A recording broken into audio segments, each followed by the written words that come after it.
The arrival of doom. The stars burned cold and distant in the void of space as the Chrythonian Imperial fleet cut through the darkness like a blade through silk.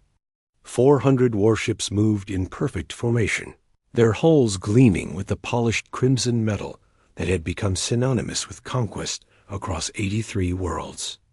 At the center of this armada, aboard the massive dreadnought Crimson Fang, Supreme Commander Valorix stood before the observation window, his 4 eyes gleaming with anticipation. Valorix was a veteran of 42 planetary subjugations. His species, the Chrythonians, had evolved on a harsh world where only the strongest survived. They had brought that philosophy to the stars, carving out an empire that stretched across 12 sectors. To them, conquest was not cruelty, but natural order. The strong ruled, the weak served, and there was no shame in either role as long as all knew their place. The bridge hummed with activity as officers monitored hundreds of displays. Sub-Commander Thrain approached Valorix with a datapad in his clawed hands. Thrain was younger, less experienced, but fiercely loyal to the Empire's cause. Supreme Commander, we will reach the target system in 6 hours, Thrain reported, his voice carrying the characteristic growl of their species. The world they call Earth lies in the 3rd orbital position around a yellow star. Our scouts confirm a population of approximately 8 billion. They have achieved basic spaceflight, but remain confined to their immediate planetary vicinity. Valorix turned from the window, his imposing figure casting a shadow across the bridge. He stood nearly 3 meters tall, his body covered in the chitinous plates that served as both armor and status symbol among his people. What of their military capability? Primitive by our standards, Supreme Commander. Chemical propulsion rockets, crude nuclear devices, and conventional projectile weapons. They have no energy shields, no plasma cannons, no faster-than-light capability. Our intelligence suggests they are perhaps 500 years behind our technology. They still wage wars among themselves over resources and ideological differences. They have not achieved planetary unity. A deep rumble of satisfaction emanated from Valorix's chest.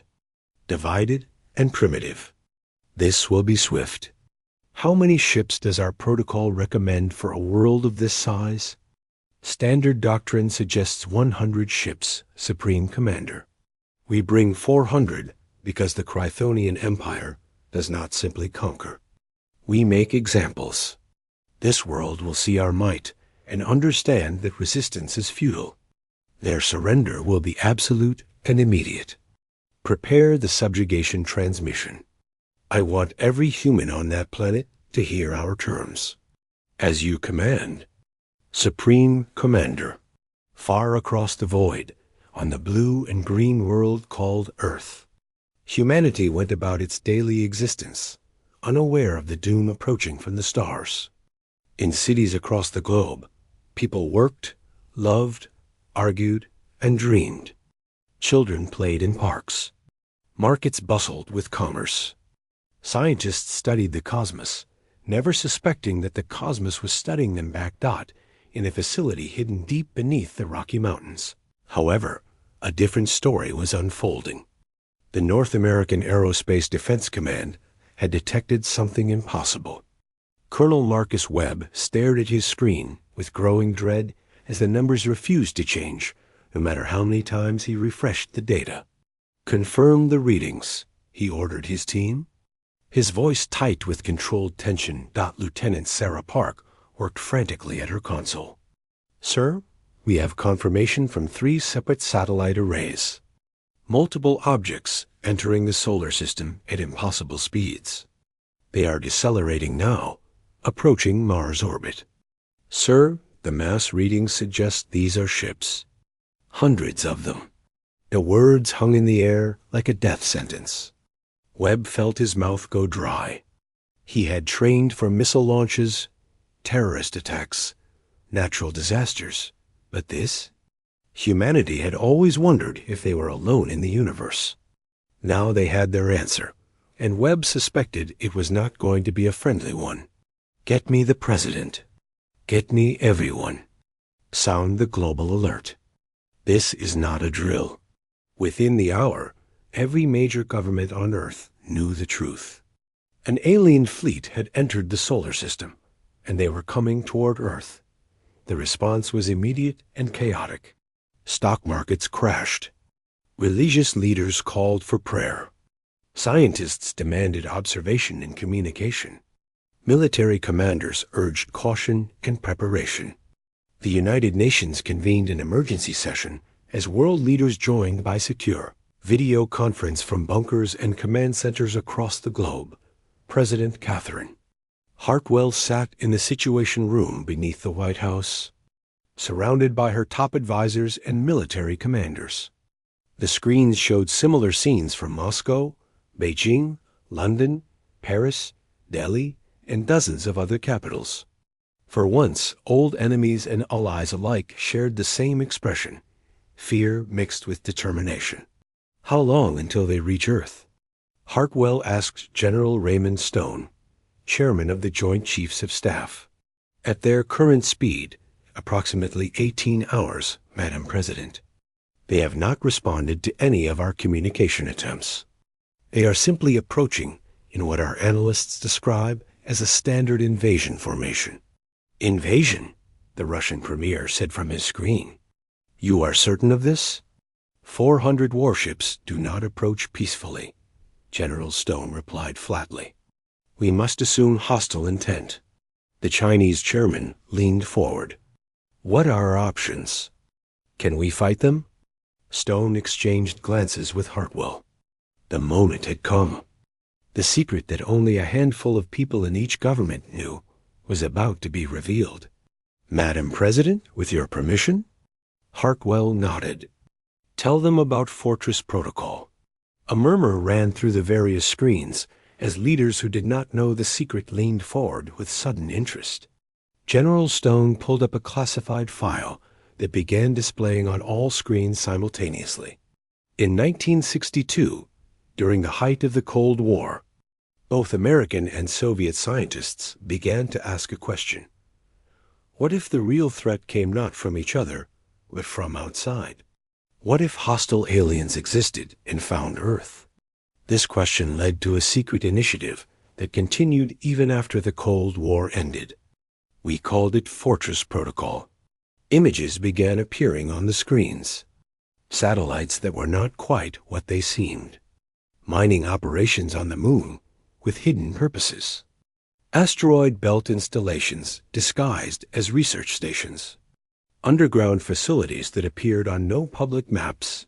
For 63 years, every major nation has contributed to a global defense network.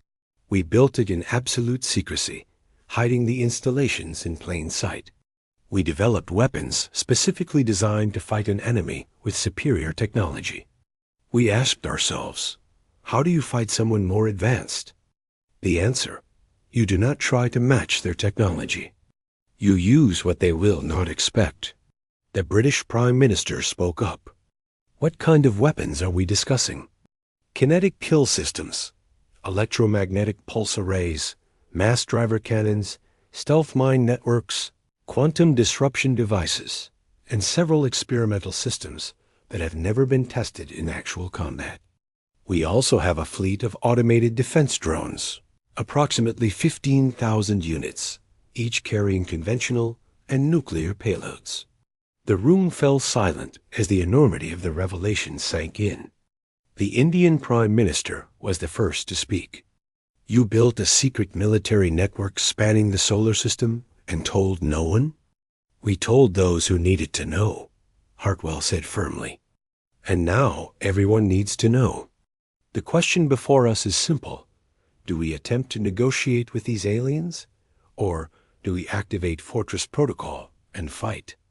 We must try to communicate, the French president argued. Perhaps they come in peace. 400 warships, Stone repeated. No response to our hails. An approach vector that positions them for optimal orbital bombardment. Madam President, members of the international community, These are not the actions of peaceful explorers. These are the actions of conquerors who expect easy victory. President Hartwell looked at each face on the screens. I propose we send one final message. We give them a chance to leave peacefully. But we do so while bringing all Fortress protocol systems online. If they attack, we hit them with everything we have built. We hit them hard, we hit them fast, and we make them regret ever finding our world. The vote was unanimous. Humanity would defend itself. Aboard the Crimson Fang, Valorix received Earth's transmissions with amusement. The primitive humans were sending mathematical sequences, simple greetings in multiple languages, and offers of peaceful contact. He decided to end their hope quickly. Open all communication channels. Every frequency.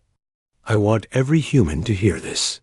The communications officer worked briefly, then nodded. Channels open, Supreme Commander. Valorix's voice boomed across space, translated by the ship systems into every Earth language simultaneously. People of Earth, I am Supreme Commander Valorix of the Chthonian Empire.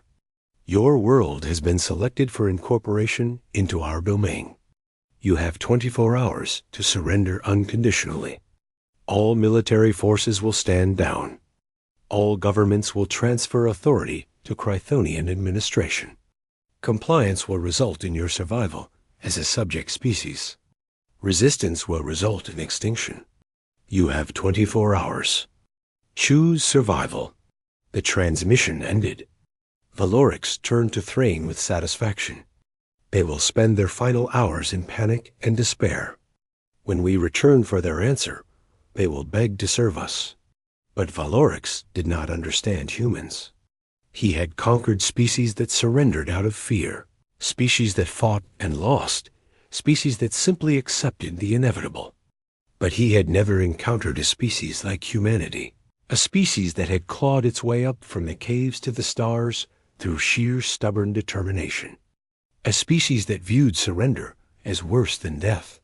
On Earth, the countdown began. But humanity was not cowering.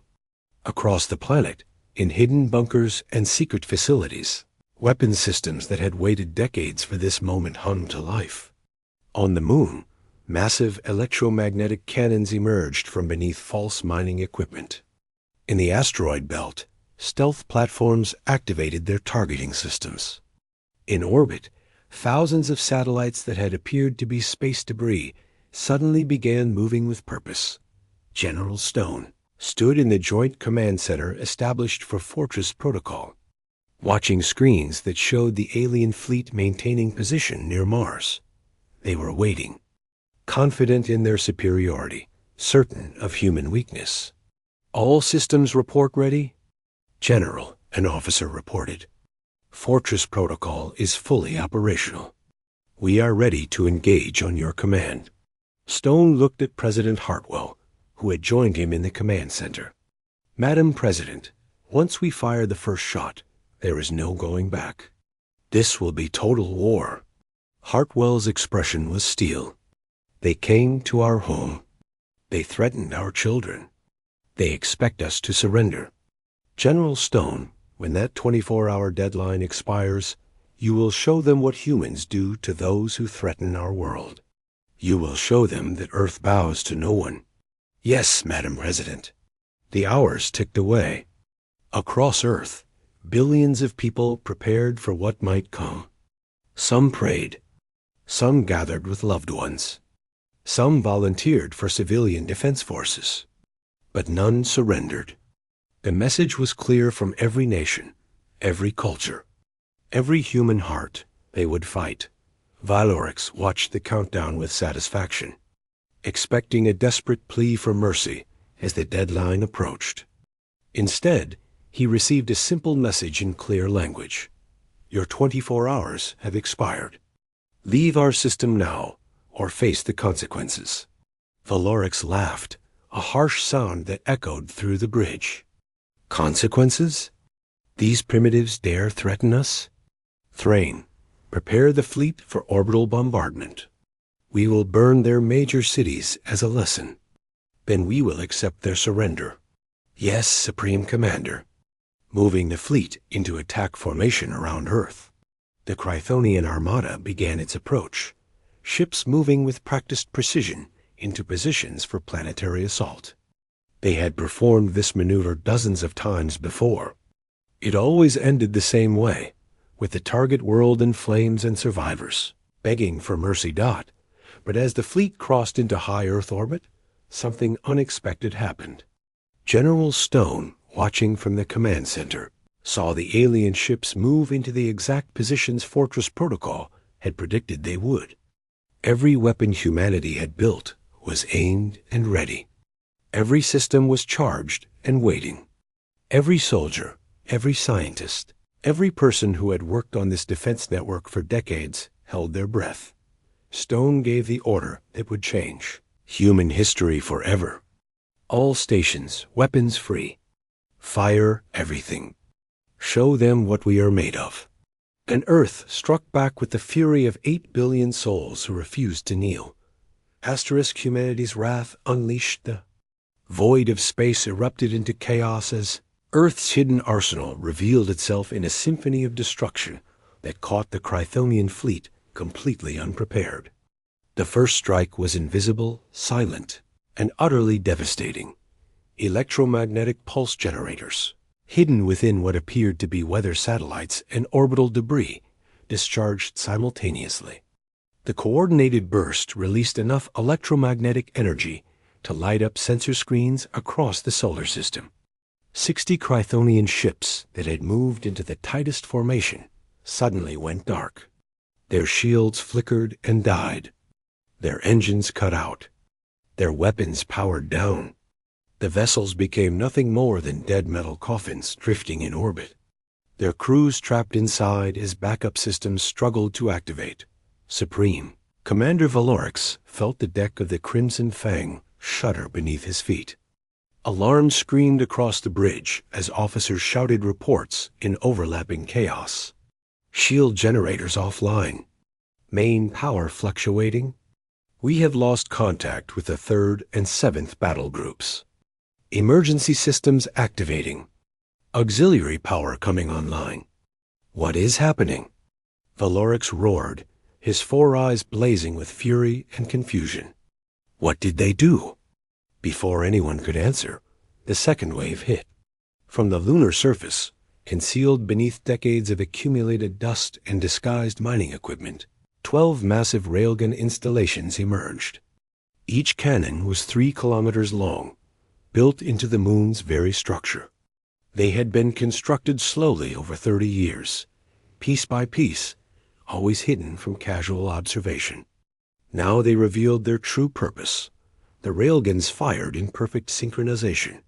Tungsten projectiles, each weighing 5 tons, were accelerated to a significant fraction of light, speed by electromagnetic forces powerful enough to generate their own gravity wells. The rounds crossed the distance from the moon to Earth orbit in seconds. Moving so fast, they appeared as streaks of light to the human eye. The projectiles struck the Chrythonian formation like the fist of an angry god. The first ship hit simply ceased to exist. The kinetic energy was so immense that the vessel vaporized on impact, becoming a rapidly expanding cloud of superheated plasma. The second ship broke in half, its structure unable to withstand the force. The 3rd, 4th, and 5th ships followed in rapid succession. Valorix stared in horror as his fleet died before his eyes. Evasive maneuvers. Scatter formation. Return fire. But the Chrythonians had positioned themselves in tight attack formation, confident in their superiority, and now they paid the price for their arrogance. Ships collided with each other as they attempted to maneuver in the suddenly lethal space around Earth. Some managed to fire their plasma cannons at the lunar surface. But the railgun installations were buried deep beneath rock and regolith. The surface strikes accomplished nothing except to throw up clouds of dust. The 3rd wave came from the asteroid belt, what the Chrythonians had identified as simple mining stations and research. Outposts suddenly revealed themselves as weapon platforms. Stealth mines that had been drifting in carefully calculated orbits for years activated their propulsion systems and swarmed toward the fleet like a school of predatory fish. Each mine was relatively simple: a guidance system, a small thruster, and a nuclear warhead wrapped in a casing designed to maximize electromagnetic interference. They moved in erratic patterns, making them nearly impossible to target with automated systems. The Chrythonian point defense weapons destroyed dozens of them, but hundreds more got through. The mines detonated in clusters throughout the fleet. Nuclear fire bloomed in space like deadly flowers. The electromagnetic pulses from the detonations played havoc with Chrythonian systems, still struggling to recover from the initial EMP strike. Ship after ship found their shields failing, their communications disrupted. Their targeting systems blinded. Commander Thrain grabbed a support rail as another explosion rocked the Crimson Fang. "Supreme Commander, we have lost 150 ships. Casualty reports are still coming in, but the losses are catastrophic. Asterisk 150 ships." In less than 5 minutes, the humans had destroyed more vessels than the last 3 civilizations the Chrythonians had conquered combined. Valorix could not comprehend it. These primitives, with their chemical rockets and crude technology, had just dealt the Empire a blow that should have been impossible. "How?" he whispered. "How do they have these weapons?" The answer came in the form of the fourth wave. From Earth itself, from locations that had appeared to be nothing more than agricultural fields, industrial complexes, and natural formations, massive doors opened in the ground. Railgun installations, smaller than the lunar versions, but no less deadly, emerged and began firing. These weapons did not use tungsten rounds. Instead, they fired specially designed projectiles that fragmented on impact, creating clouds of hypervelocity shrapnel that tore through multiple ships in sequence. Asterisk. Simultaneously, orbital laser platforms that had masqueraded as defunct satellites for decades suddenly powered up. Coherent beams of focused energy lanced through space, cutting through Chrythonian hulls like torches through paper. The aliens had designed their ships to withstand plasma weapons and particle beams. But these lasers operated on different principles, exploiting wavelengths the Chrythonians had not anticipated. General Stone watched the battle unfold from the command center, his expression grim but determined. Screens showed the Chrythonian fleet in complete disarray.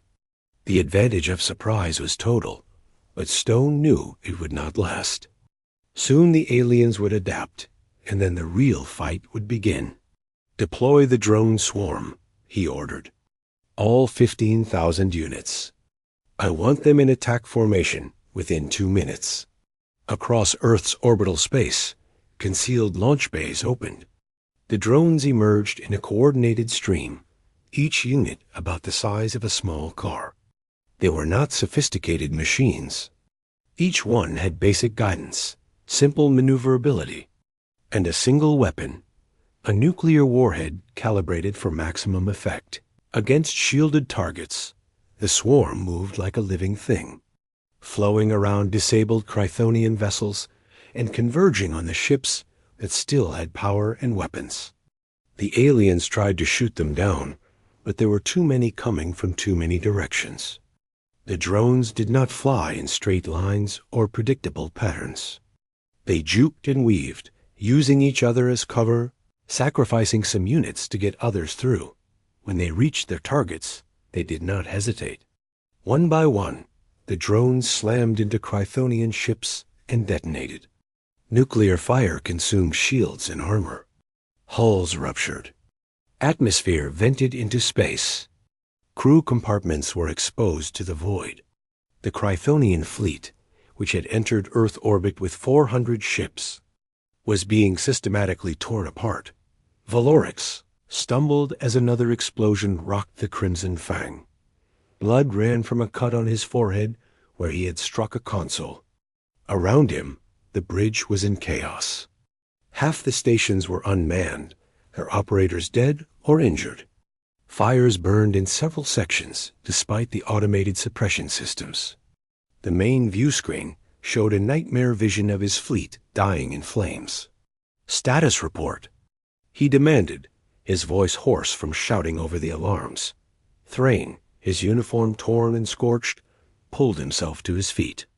"Supreme Commander, we have lost 237 ships. Another 80 are heavily damaged and combat ineffective. The humans are not slowing their assault. They have weapons everywhere. In orbit, on their planet, on their moon, in the asteroid field. They have been preparing for this. 237 ships. More than half the fleet gone in less than 15 minutes. Valorix felt something he had not experienced in his 42 campaigns. Fear. Not fear of death, but fear of failure. Fear of being the commander who led the Chthonian Empire to its first true defeat. "This is impossible," he said, more to himself than anyone else. "They are primitives. They should not have this capability." "They were never primitive," Thrain said quietly.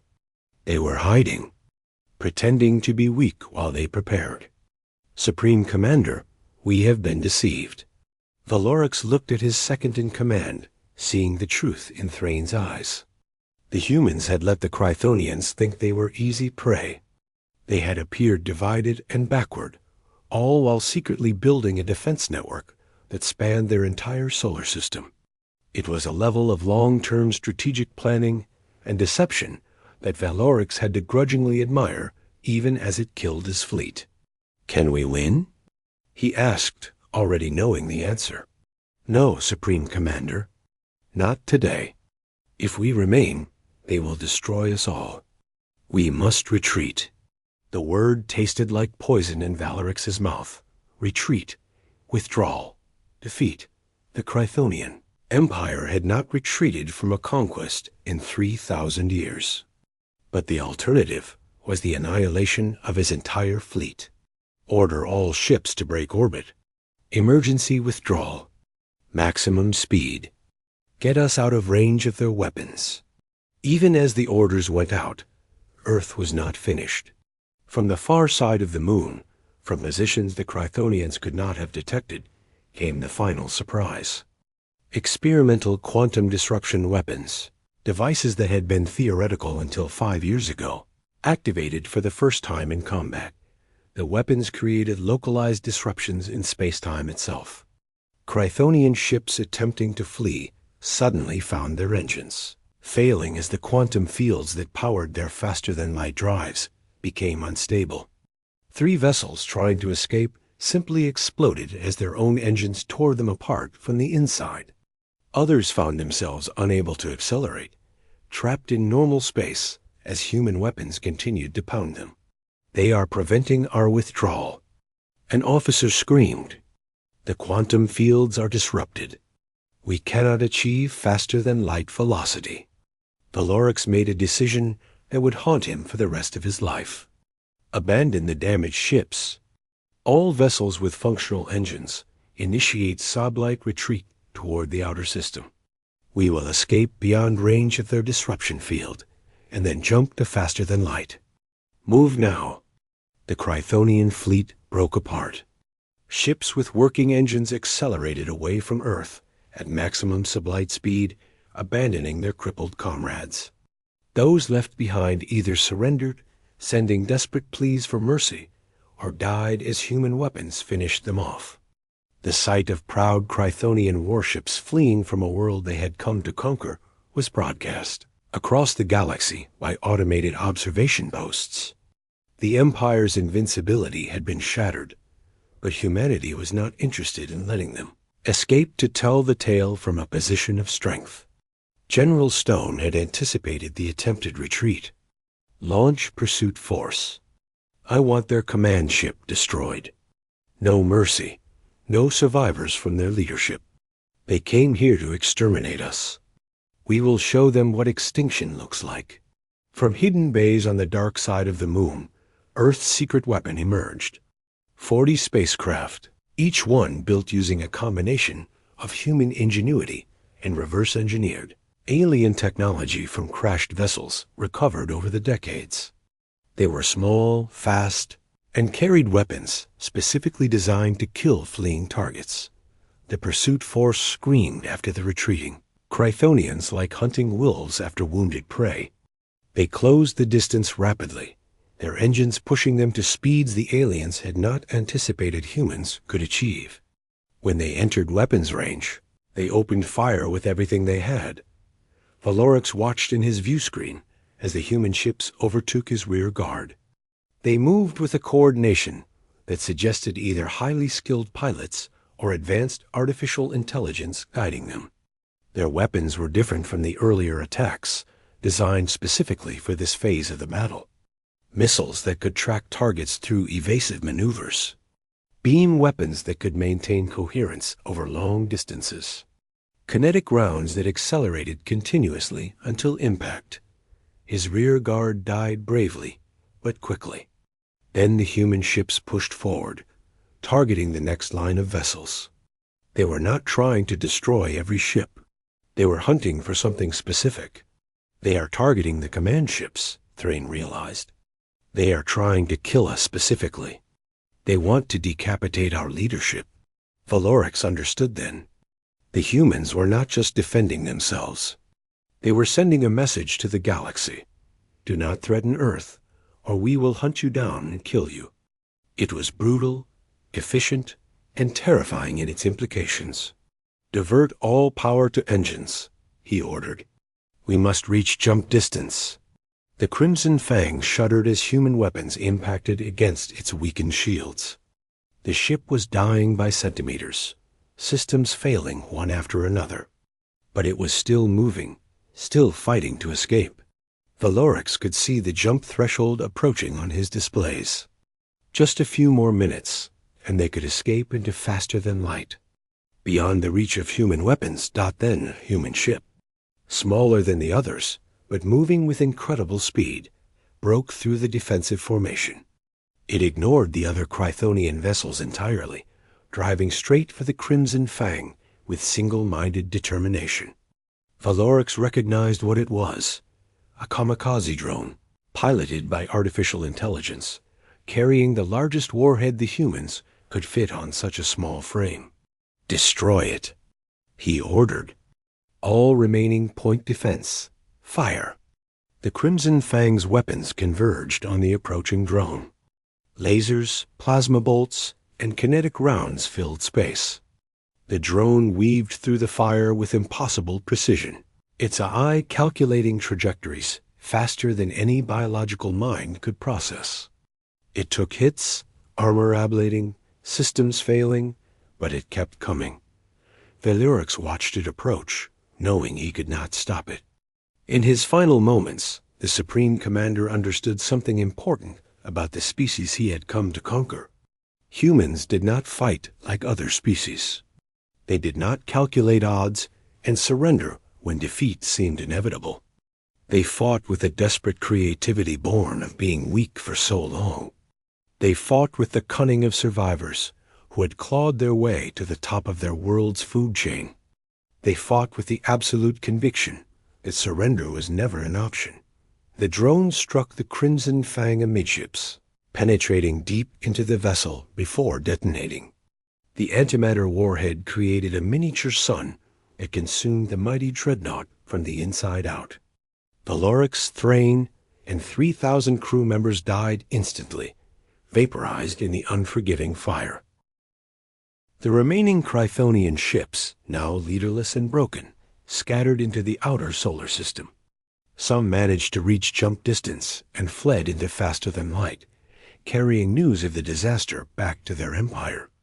Others were hunted down and destroyed by human forces that pursued them relentlessly. A few surrendered, their crews taken prisoner by a species that had every reason to show no mercy, but chose to honor the rules of war nonetheless. When the battle finally ended, Earth hung in space, surrounded by the wreckage of 400 alien warships. Of the mighty Chrythonian fleet that had come to conquer humanity, fewer than 50 vessels escaped. The rest were debris, bodies, and cautionary tales dotting the command center. General Stone surveyed the aftermath with no sense of triumph. The cost had been high. Several orbital platforms destroyed. Weapons expended it would take years to replace. Most significantly, Earth had revealed its hidden strength to the entire galaxy. They would never again have the advantage of appearing weak. President Hartwell stood beside him, watching the screens that showed recovery operations beginning around the planet. "What happens now, General?" "Now we prepare for the next one," Stone said quietly. "We just bloodied the nose of a galactic empire.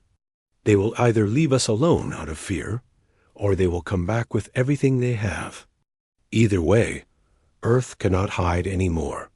We are players on the galactic stage now, whether we wanted to be or not. Did we do the right thing? Fighting instead of trying to negotiate?" Stone turned to look at her. "Madam President, they came here with 400 warships and gave us an ultimatum. Surrender or die. They did not come to talk. They came to conquer. We showed them that humans will not be conquered. Was it the right thing? History will decide. But it was the human thing. We do not kneel to anyone." Across Earth, the population emerged from shelters and safe rooms to see the skies clear of alien ships. The celebration was muted, tempered by the knowledge of what they had done and what might still come. But there was also pride. Humanity had faced the unknown and survived. More than survived, they had triumphed in the weeks that followed. The captured Krythonian prisoners provided intelligence that changed humanity's understanding of the galaxy. The Krythonian Empire was vast, but not invincible. Other species existed, some friendly, some hostile, all now aware of Earth and its surprising military capability. Diplomatic overtures came from unexpected sources. Trade offers, alliance proposals, threats from empires that saw humanity as a dangerous newcomer. But Earth had learned its lesson well. They maintained the secrecy around much of their military capability, while openly building a defensive fleet that would protect their interests. Fortress Protocol expanded, with new weapons platforms constructed in plain sight this time, serving as a warning to anyone who might consider aggression. The Krythonian Empire itself underwent a profound change. The destruction of the Fourth Conquest Fleet and the death of Supreme Commander Valorix sent shockwaves through their leadership. For the first time in their history, they had encountered a species that not only resisted, but won decisively. Internal debates raged about whether to seek revenge or accept that some worlds were not meant to be conquered. In the end, the Empire chose neither war nor peace, but a wary distance. They marked the Sol system as Forbidden's territory, a place where the Krythonians had learned humility at a terrible cost. The story of Earth became a cautionary tale told to young Krythonian warriors. Never underestimate an opponent based on appearance. Never assume victory before it is won. And never threaten a species unless you are prepared to face extinction in return. For humanity, the battle became a defining moment. The day they stood united against extinction and emerged victorious. The day they announced to the galaxy that Earth was not prey, but predator. The day they proved that human determination, creativity, and refusal to surrender could overcome even impossible odds. General Stone stood alone in the command center late one night, weeks after the battle, looking at the star-filled screens. Somewhere out there, other civilizations were watching. Some with fear, some with respect, some with malice. Earth had won one battle, but the war for survival in a hostile galaxy was just beginning. But Stone knew something those watching civilizations did not. Humanity had been preparing for this moment for 63 years. They had built weapons in secret, planned for scenarios others thought impossible, and unified when it mattered most. If other species thought Earth's victory was luck or a fluke, they would learn the same lesson the Krythonians had learned. Humans did not give up. They did not surrender. And they certainly did not lose without making their Enemies pay in blood. The Imperial Armada had come to conquer Earth. Instead, they had awakened a sleeping giant that would reshape the galaxy itself. And they had paid for that mistake with their fleet, their commander, and their reputation. Earth stood ready. Let the galaxy take notice. Asterisk.